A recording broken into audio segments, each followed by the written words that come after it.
आज की इस पॉडकास्ट में हम फोकस करेंगे बलूचिस्तान और बलूचिस्तान के अंदर होने वाली दहशतगर्दी के ऊपर। और with the passage of time आपका केपी भी रजवाड़ा बना है, आपका अफगानिस्तान भी रजवाड़ा बना है, और ईरान के अंदर भी काफ़ी जो है वो चीज़ें इन्फेस्ट हुई, जिन्होंने गद्दारियाँ करके जो आपके ऑनेस्ट किस्म के सरदार थे उनको मरवाया। वही ये पैसा गबन किया, उस रीत को करते करते करते करते करते हमारे सामने पार्टीशन के वक्त की मिसालें हैं, हमारे सामने जब ईस्ट पाकिस्तान के वक्त की मिसालें हैं, हमारे सामने 90s की मिसालें हैं, और आज भी वही चीज़ जारी है। आज भी पता नहीं मेगल साहब के पास पता नहीं कितना पैसा पड़ा हुआ है जिसको वो शो भी नहीं करते, इधर भी है। मादनियात की तरक्की नहीं होने देनी, अपना पत्थरों का बिजनेस खराब हो जाएगा। तो कहता कि मुझे रोटी बुला लिया, समझ कहा कि ये तुमने क्या किया, तुमने हमारी इनफरादियत खत्म कर दी। गैस या जो है वो सिर्फ हमारे घर में होनी चाहिए, बाकी जगहों पे नहीं चाहिए। और प्रोपेगेंडा क्या करते हैं, प्रोपेगेंडा क्या करते हैं कि बलूचिस्तान की गैस जो है वो पंजाब, पिछले दिनों वो एक स्टूडेंट इंटेलेक्चुअल है हमारी, उन्होंने बैठ के ये कहा कि बलूचिस्तान की गैस पंजाब के अंदर की फैक्ट्रीज को जा रही है सब्सिडाइज होकर। मैं तो खुदा का खौफ कहें कहीं पे भी प्रोविंशियल जो है वो उसकी गैस की तकसीम है वो आगरा करती है, आगरा इंडिपेंडेंट फेडरल बॉडी है, उसमें कहीं पे भी प्रोविंसेस का वो नहीं है। और किसी भी जो कमर्शियल सेक्टर है, फैक्ट्रीज वगैरह, उनको कहीं पे भी सब्सिडाइज गैस नहीं जाती उनको। तो जो हमारा जो रेजिडेंशियल सेक्टर उससे कहीं ज्यादा महंगी गैस मिलती है। जितने ये जो है ना फसाद की जड़ें हैं, मेगल की आप पूरी ऊपर सिलसिला चेक कर, मंजूर पेशतीन का ऊपर सिलसिला चेक कर, उसमें सारे और इनके अबाव अजदाद ने क्या क्या किया है आप उस तरफ भी देख लें, इस तरफ भी देख लें। देखना ये और ये गद्दारी ट्रैवल करती है generation to generation. Mir Jafar Mir DNA में आ जाती है, जीन्स में आ जाती है ये चीज। एपिजेनेटिक्स के ऊपर इंटरेस्ट बड़ा, आजकल बड़ा साइंटिफिक काम हो रहा है एपिजेनेटिक्स के ऊपर। मानो कुत्सिया ने किताब लिखी थी राजा की, उसमें उन्होंने ये चीजें दिया कि जब आप गद्दारी करते हैं या हराम खाते हैं तो आपकी नस्लों में से निकलता है।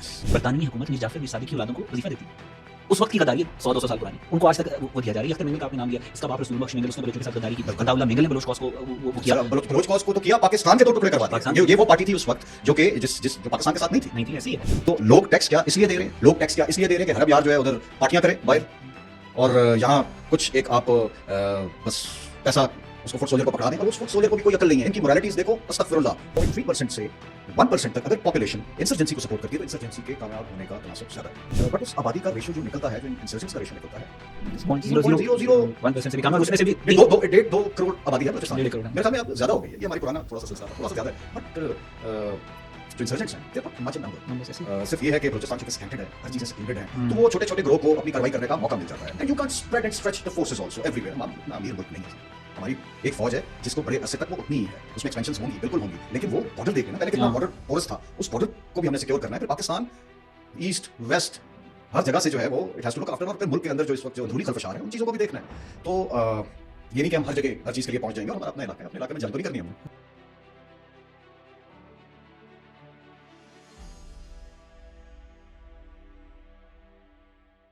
काउंटर टेररिज्म को जब हमने 2025 के अंदर सारा ऑब्जर्व किया ना, 2025 के काउंटर टेररिज्म को, जो अभी टीवी के ऊपर भी शोर मचा हुआ है कि दहशतगर्दी बहुत ज़्यादा हो गई है, तो फैक्ट्स में चेक करा तो एक लिखा हुआ है जी पाकिस्तान में इस्लामाबाद का फलां थिंक टैंक, उसने कहा 34% दहशतगर्दी बढ़ गई है। मैंने खैर आई स्टार्टेड लुकिंग अप कि यार ये 34% कैसे बढ़ गई है। ठीक है, देखने के लिए ना कि भाई तुमने इतनी स्वीपिंग स्टेटमेंट दे दी है, चेक तो करें कि कैसे बढ़ गई है। नाम नहीं लूँगा मैं उस थिंक टैंक का, सो कॉल्ड। मैंने चेक किया तो मैंने कहा कि मुझे क्राइटेरिया बताओ कि तुमने कैसे मैयर किया, स्टैंडर्ड्स क्या हैं तुम्हारे दहशतगर्दी। अगर आप कहते हैं कि भाई दहशतगर्दी बढ़ गई है, आपने कैसे मैयर किया दहशतगर्दी को, और आपने कैसे ये अज्यूम कर लिया कि 34% बढ़ गई, उसका क्राइटेरिया तो होना चाहिए ना। आपको अगर इंटरनेशनल मीडिया कोट कर रहा है, नेशनल मीडिया कोट कर रहा है, थोड़ा क्राइटेरिया तो दो। क्राइटेरिया क्या है? क्राइटेरिया ये कि दहशतगर्दी के वाकयात बढ़ गए। ठीक, नंबर 1। सर पे हाथ रख के मैं बैठ गया, मैंने कहा इसके अलावा और कोई नहीं है, कुछ भी नहीं। ठीक, दहशतगर्दी के वाकयात, आप किसको दहशतगर्दी का वाकया कह रहे हैं? क्योंकि इंडिया के अंदर आपको पता ही, इन्होंने जो इनके पे स्केल्स होते हैं वो बाकायदा तौर पे रिपोर्टें भी पब्लिश हुई है ना, कि इंडियन रॉ कहती है कि अगर आप सिक्योरिटी फोर्सेस के किसी एहलकार को शहीद करोगे उसके पैसे ज़्यादा हैं, सिविलियन को मारोगे उसके पैसे कम हैं, खाली धमाके के भी पैसे हैं। बिल्कुल ऐसा अब वो खाली धमाके के पैसे क्यों हैं जिसमें कोई नुकसान नहीं हो रहा? क्योंकि उन फैक्ट्स को निकाल के फिर कहते हैं कि पाकिस्तान में जी दहशतगर्दी बढ़ गई, और पूरे इंटरनेशनल मीडिया पे खाली धमाका वो जिसमें चाहे कोई कैजुअलिटी भी ना हो, चाहे वो एक बयान एरिया वीराने में जाके आपने आईडी फाड़ दी। तरीका क्या होता है पूरी दुनिया के अंदर, चाहे आप ग्लोबल टेररिज्म इंडेक्स देखें, इंटरनेशनल जो टेररिज्म काउंटर टेररिज्म एफर्ट्स देखें, वो कहते हैं कि जी दहशतगर्दी बढ़ने के लिए सबसे पहले आपने नंबर ऑफ इंसिडेंट्स भी होते हैं, लेकिन वो 10 फैक्टर्स में से एक है। फर्टैलिटीज़ देखनी है, स्प्रेड देखना है, आपने टेररिस्ट ऑर्गेनाइजेशंस को आपने देखना है, ये सारे तरीके निकाल के कहीं पे फिर आप आगे जाते हैं। मिसाल के तौर पे पाकिस्तान के अंदर 2024 में पर अटैक फर्टैलिटीज़ जो थी वो ज़्यादा थी, 2025 में पर अटैक फर्टैलिटीज़ कम है। इसका और ये इंटरनेशनल स्टैंडर्ड के मुताबिक ये काउंट होता है कि आपकी दहशतगर्दी कम हुई है। बिल्कुल ऐसा। क्योंकि आपके उनके जो दहशतगर्द तंजीमें हैं उनके अटैक्स की जो लिथैलिटी है वो कम हुई है, तो बिल्कुल इसका ऐसा। मतलब है दहशतगर्दी भी उसमें ऐड करते हैं, उसका कोई चक्कर ही नहीं।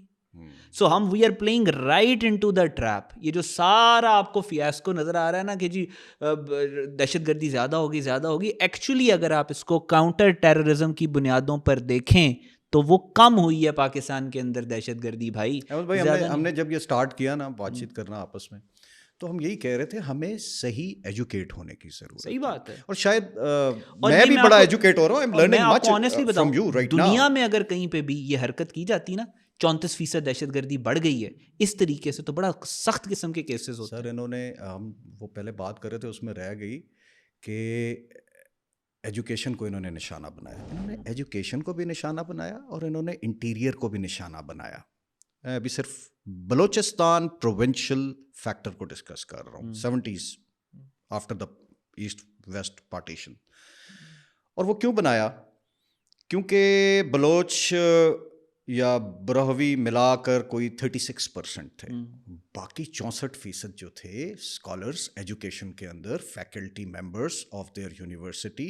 उस वक्त तामीर नौ एक बड़ा इंस्टीट्यूशनल सेटअप था आपका पाकिस्तान, ये बलूचिस्तान यूनिवर्सिटी जो थी, जो इसकी फैकल्टी थी, इन्होंने उनको चुन चुन के मारना शुरू किया। इन्होंने उनको निकाला, यूनिवर्सिटी से निकाला, स्कूलिंग से निकाला। अच्छी एजुकेशन उस वक्त जा रही थी, बड़ी कोशिश की गई थी बलूचिस्तान के ऊपर, बट इन्होंने उनको निकाला, मारा, ताकि ये वो अपनी हेजमनी लाएं, अपने बंदे लाएं। आज का बलोच दहशतगर्द जाहिल नहीं है, मैं उसे जाहिल नहीं कहता सर, वो पढ़ा लिखा है। बिकॉज नर्सरीज बनाई इन्होंने अपनी, वो यूनिवर्सिटीज ब्रीडिंग प्लेसेस बनाई। ठीक है, Marang Langu doctor, likewise there are so many. ठीक है, तो यूनिवर्सिटीज के थ्रू, ब्रीडिंग प्लेसेस के थ्रू ये उनको आहिस्ता आहिस्ता बाहर लाए और फिर इन्होंने इन चीज़ों को स्प्रेड किया। ढाका यूनिवर्सिटी वाला इन्होंने रेप्लिकेट किया ना। देखिए वो दिमाग तो पीछे अगरतला वाला है ना, अगरतला वाला ऐसे ही। अगरतला वाला दिमाग है। और इसी से अगर हम ट्रेनिंग पर आते हैं तो ट्रेनिंग भी यही है ना, अगरतला वाला ही दिमाग है ना। ये ट्रेनिंग पहले मीर हजार बजरानी, हाँ जी, उनकी किताब उनकी डेथ के बाद जब लिखी गई, और उसमें क्या मेंशन हुआ हुआ है कि ट्रेनिंग सारी राजस्थान में हो रही थी। अब जब ज़्यादा ये लोग पॉइंट आउट हो गए तो वो ट्रेनिंग उठा कर जी ले गए थोड़ा अंदर, उत्तर प्रदेश में ले गए हैं। और they are very good at firing. ये तो देखें इनके डीएनए में, फकीर काला खान ब्रिटिशर्स को 4 साल रोक के रखता है, बड़े अच्छे अच्छे स्नाइपर्स हैं। ठीक है, ये क्योंकि आपस में भी लड़ते रहते हैं, सो ये केपी में भी। और जिस तरह मैं शुरू में एक बात कर रहा था, तो हमारे भी ये जब शजरा जाके मिलता है हज़रत खालिद बिन वलीद रज़ियल्लाहु ताला अन्हो से, तो ये चीज़ें डीएनए में आई हुई हैं, अल्हम्दुलिल्लाह रब्बिल आलमीन। बट द थिंग इज कि उसको आप किस साइड पे एक्सप्लॉइट कर रहे हैं, आप मोरालिटीज आपकी क्या है, हक के, ठीक है, आप उसको किस चीज़ पे सही उसका फ़ायदा उठा रहे हैं या उससे आप लोगों को नुकसान पहुंचा रहे हैं। हाँ, तो सैयदना खालिद ने जैसे अपनी हर तरह की जो एनर्जी और फोर्स थी वो उम्मत के फ़ायदे में और उम्मत की बका के लिए उन्होंने सर्व की। और अभी भी वही एग्जांपल्स हैं सामने कि आपको नज़र आएगा कि कोई उम्मत के फ़ायदे के लिए अपनी एनर्जीज को सर्व कर रहा है और कोई अपने फ़ायदे के लिए कर रहा है। ऐसा ही है।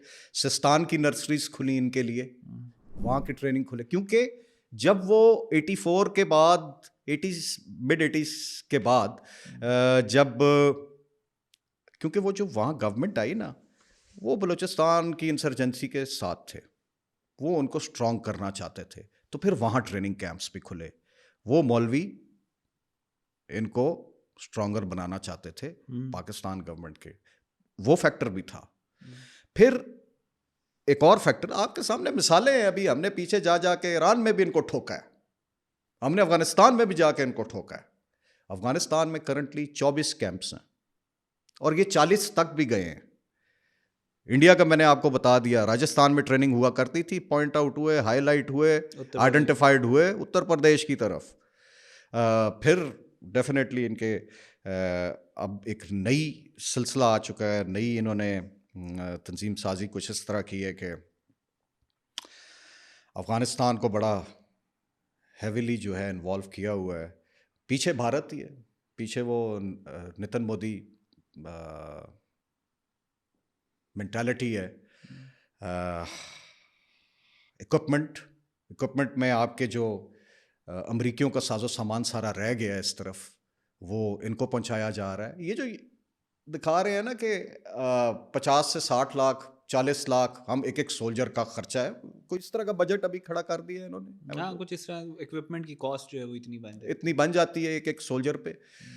तो वो बेसिकली दिखावे हैं सारे, इट इज़ ऑल दिखावा।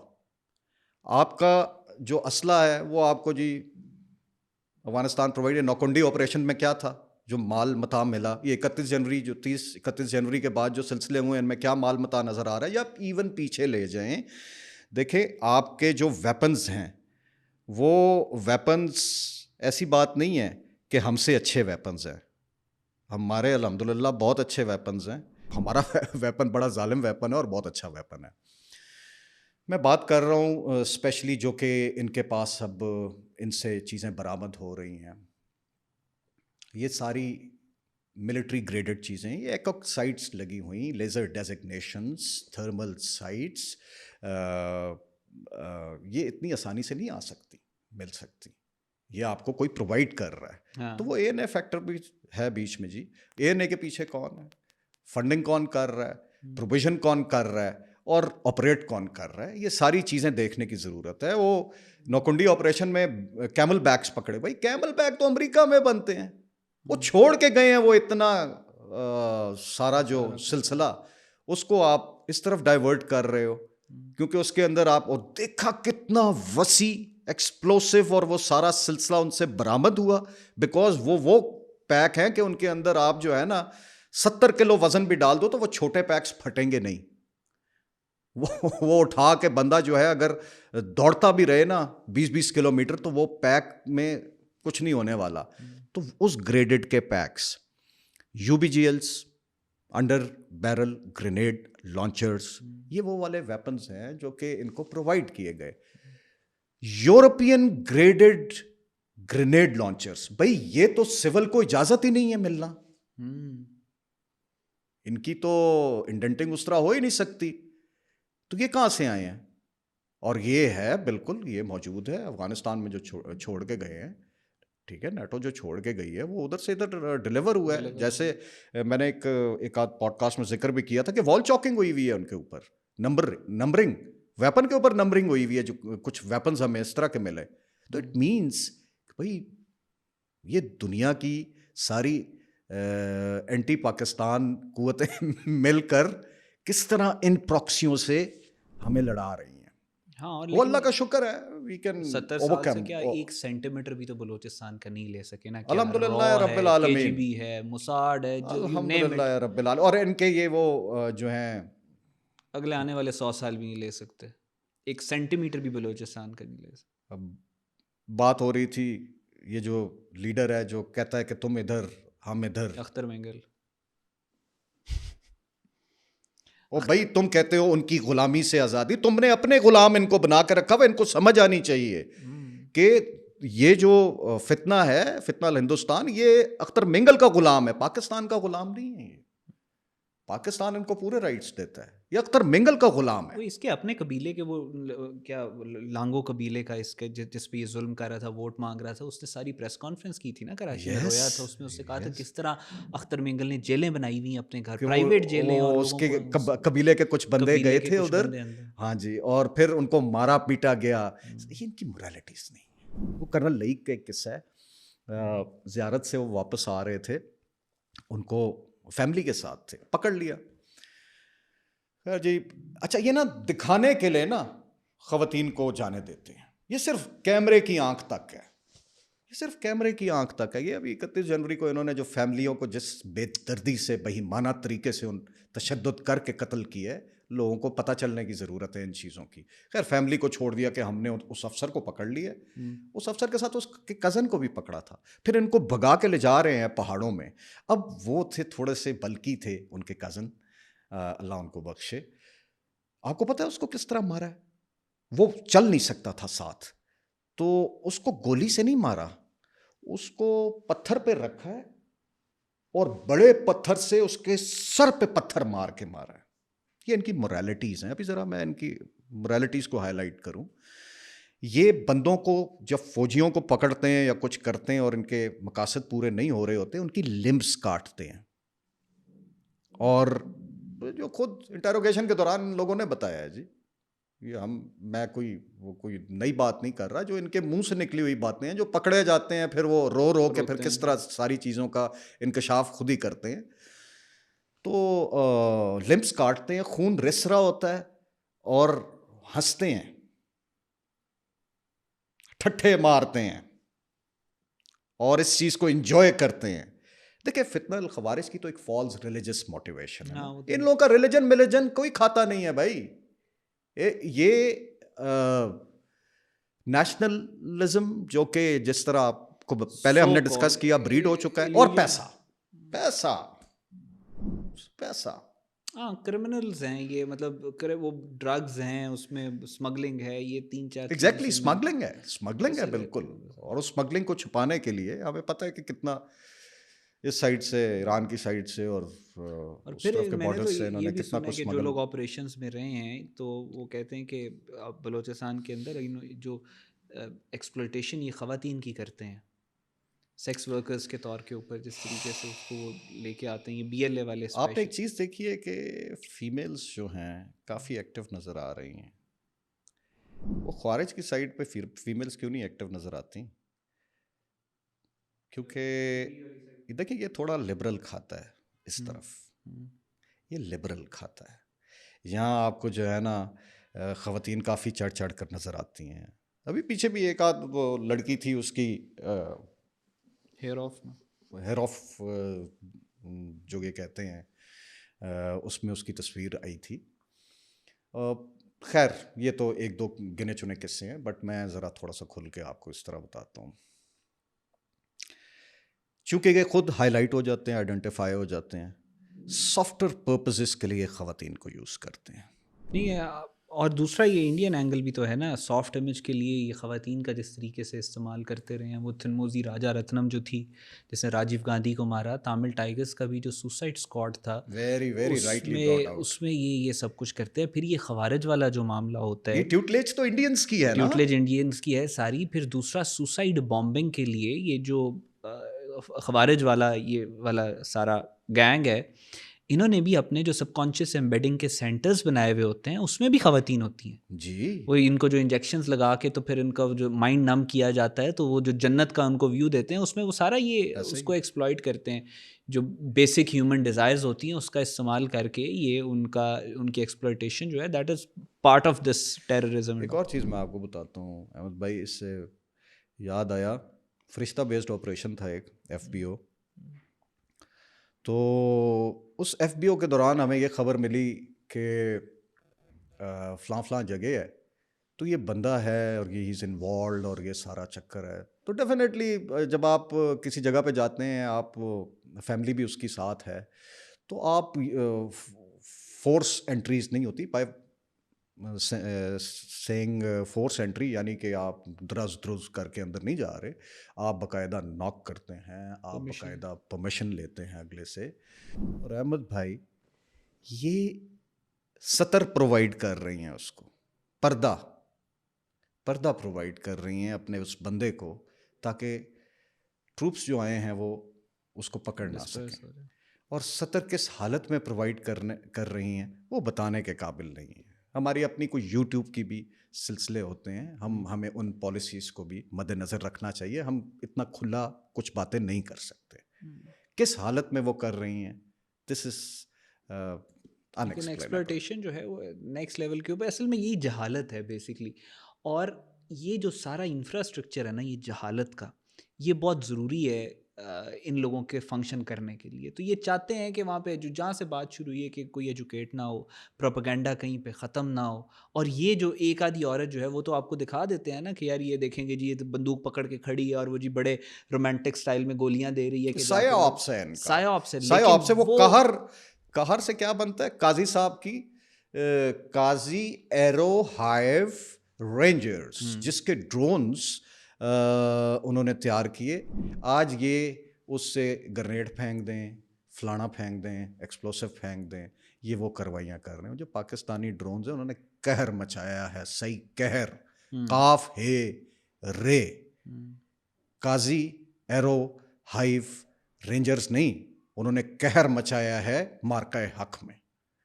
ये जो अपना ये फनी टाइप कहर लाए हैं और उस फनी टाइप का गवादर में ये जो घुसे हैं 6 बंदे, क्या हरकत की है, क्या जालिम हमारे ट्रुप्स ने। और ये मैं थोड़ा सा इस चीज़ पे भी हम बात कर लेते हैं। पहले तो मैं आपको ये बताता हूँ, वो सारे ड्रोन्स की तस्वीरें सब ने देख ली हैं, पूरे पाकिस्तान ने देख ली हैं। वो सारे ड्रोन्स एक ही जगह पे मिल गए। इनका इरादा था कि पूरी रात उधर गुजारेंगे, सुबह के टाइम पे ये जो मिलिट्री टारगेट्स हैं उनको एंगेज करेंगे।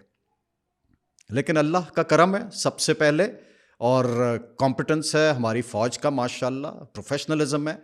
चीज़ें पहले से पता थी, तकरीबन 28 से प्रीएम्प्ट कर चुकी थी पाक फ़ौज इनको रोकने के लिए, क्योंकि वो जब ये लोग निकले ही हैं तो पता चल चुका था। हमारे इतने अल्हम्दुलिल्लाह वसाइल हैं कि हमें इस चीज़ की खबर थी कि क्या गंद करने जा रहे हैं, इसलिए इन्हें मुंह की खानी पड़ी। 300 के करीब मारे गए। अब आप देख ले, वो ये तो एक किसी भी इंसर्जेंसी को बहुत बड़ा ब्लो बैक, बहुत बड़ा, it is kind of a death blow to that insurgency. 25 से 30% किसी टेररिस्ट आउटफिट का आप 1-2 हफ्ते के अंदर मार दें। यस, और क्या क्या प्रोपेगेंडे कर रहे हैं उधर, भारतीय चैनल प्रोपेगेंडे कर रहे हैं उधर, इवन अंदर अंदरूनी खलफशार हमारा क्या प्रोपेगेंडे कर रहे हैं कि इतना सोल्जर गया। भाई इतना कितना सोल्जर नहीं गया, अल्हम्दुलिल्लाह हमारा एक भी सोल्जर जाता है, वी केयर फॉर हिम, हम उसका प्रॉपर तरीके से, एक तो उसकी बॉडी पहुंचती है और उसका अनाउंसमेंट होती है कि ये शहीद हुआ है, हमें तो फख्र है। हाँ, और छुपाते नहीं हैं। पाकिस्तान की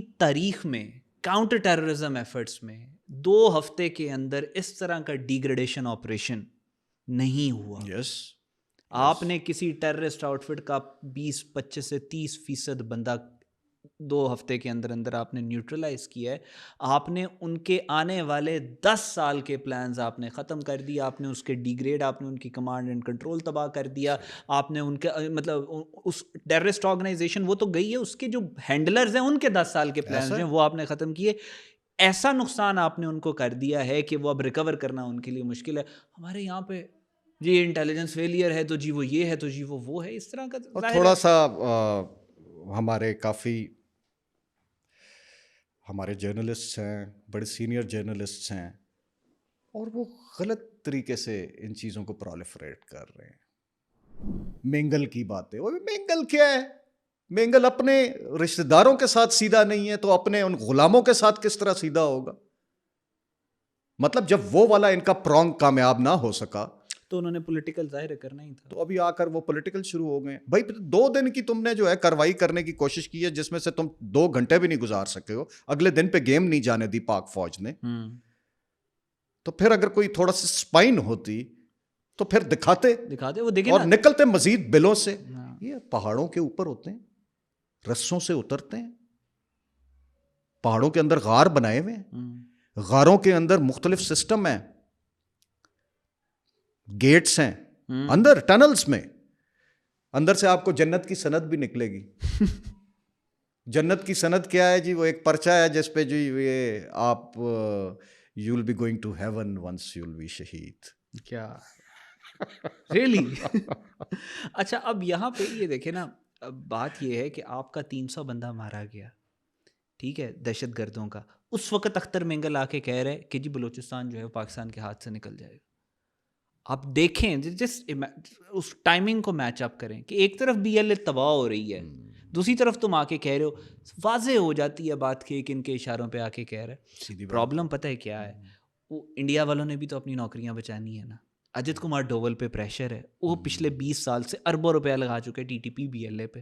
कहता वो ये था कि हमें पाकिस्तान के ऊपर कन्वेंशनल अटैक से पहले इतनी ज़्यादा टेररिस्ट ऑर्गेनाइजेशंस क्रिएट कर रही हैं कि पाकिस्तान की आर्मी को सॉफ्टन अप कर दें, और फिर उसके बाद जब हम अटैक करेंगे तो पीछे से वो पीठ में पाकिस्तान की छुरा घोंपेंगी।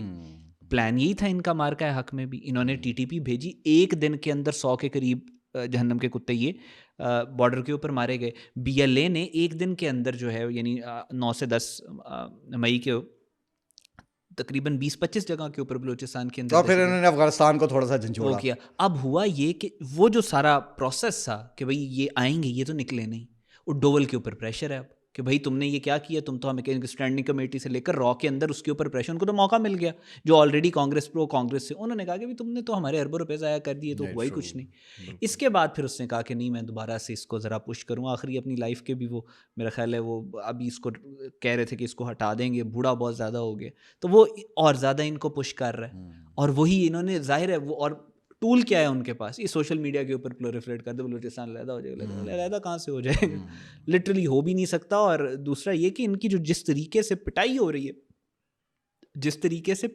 रही है बीएलए की, इंटेलिजेंस टर्म्स में, हम इससे बेहतर जानते होंगे, ये फेलियर है बलूच इसका इंडिया का, ऐसा ही रॉ का एक फेल्ड टेररिस्ट आउटफिट के ऊपर 20 साल इन्होंने पैसा लगाया। बिल्कुल ऐसा ही है, बिल्कुल ऐसा ही है। बस वो वाली बात के ट्रेनिंग जो है इनकी, वो प्राइमरीली एक्सप्लोसिव्स पे है, फायरिंग पे है। दे आर गुड फायरर्स, उसमें कोई शक नहीं है, थोड़ा पढ़े लिखे भी हैं। दुश्मन को कमज़ोर नहीं समझना चाहिए, हम इन्हें कमज़ोर नहीं समझते फ्रॉम दैट एंगल। लेकिन अल्हम्दुलिल्लाह हमें पता है हमारा जवान कितना मजबूत है, हमें इस चीज़ का इदराक है, अल्हम्दुलिल्लाह यार रब्बिल आलमीन। अल्लाह का शुक्र है। वही बात है ना, देखिए रियलिस्टिक रहना चाहिए, ना ओवर एस्टिमेट करना चाहिए, ना अंडर एस्टिमेट करना चाहिए, और चीज़ को सही लाइन में डील करना चाहिए। लेकिन ये जो बात हुई हमारी शुरू से अभी तक कि हकायक लाजमी लोगों तक सही लेंथ से पहुंचने चाहिए और पढ़ाई करनी चाहिए हम सब। नोबडी इज सेइंग बलूचिस्तान में दहशतगर्दी नहीं है, नोबडी इज सेइंग दैट, पता है प्रॉब्लम है, लेकिन क्या वो प्रॉब्लम इतनी बड़ी है कि पाकिस्तान को उसका थ्रेट है, यानी पाकिस्तान को एग्जिस्टेंशियल थ्रेट है? वेरी ट्रू, नहीं है। और ये पटेल साहब जो थे इंटीरियर मिनिस्टर पार्टीशन के टाइम, उस वक्त से लेकर अभी तक, अच्छा मैं समझा आप मुबारक से उसकी पटेल की बात कर रहे हैं कुलभूषण यादव जो पकड़ा गया, तो उस वक्त से लेकर अभी तक अजीत डोवल और ये सारे जो हैं ये पढ़े हैं, खुद इनको जवाबात मिल जाएंगे सारे। और जो अक्लमंद लोग हैं जो इन चीज़ों से इशारे लेते हैं, उनके लिए इशारा ही काफ़ी। हाँ बिल्कुल, उनके लिए इशारा ही काफ़ी। उमर भाई thank you so much for this amazing discussion. इंशाल्लाह इसको हम कंटिन्यू करेंगे, इंशाल्लाह कंटिन्यू करेंगे, बिल्कुल इंशाल्लाह। थैंक यू सो मच, बहुत शुक्रिया।